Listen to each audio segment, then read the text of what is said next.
आप कहेंगे जी टखने नीचे जो है वो नंगे रखना सुन्नत है, तो ये लिबास की सुन्नत है। जो कपड़े हम पहनते हैं, लिबास पहनते हैं, उसकी सुन्नत है कि टखने नंगे रखे जाएं। नमाज की सुन्नत नहीं है।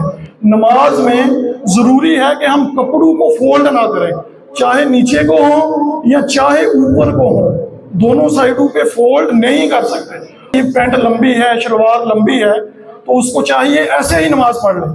क्यों? क्योंकि अगर तो उसके टहने नजर नहीं आ रहे, इसका मतलब है ये मकरूह तंजीही काम हो रहा है। मकरूह तंजीही का मतलब होता है कि ये गुनाह नहीं है। मकरूह तंजीही का मतलब कम सवाब। दूसरा होता है मकरूह तहरीमी।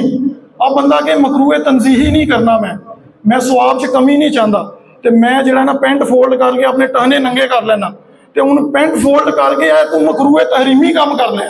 तो मकरूह तहरीमी काम जिहड़ा वे एदे नाल बंदा गुनाहगार होंदा है। इत्थों तक के बंदे नूं नमाज भी दोबारा पढ़नी पेगी। क्यों?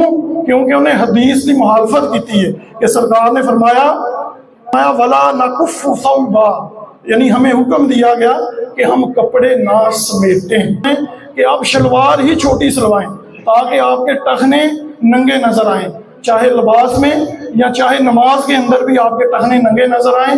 लेकिन अगर फोल्ड करेंगे तो ये मकरूह तहरीमी अमल हो जाएगा।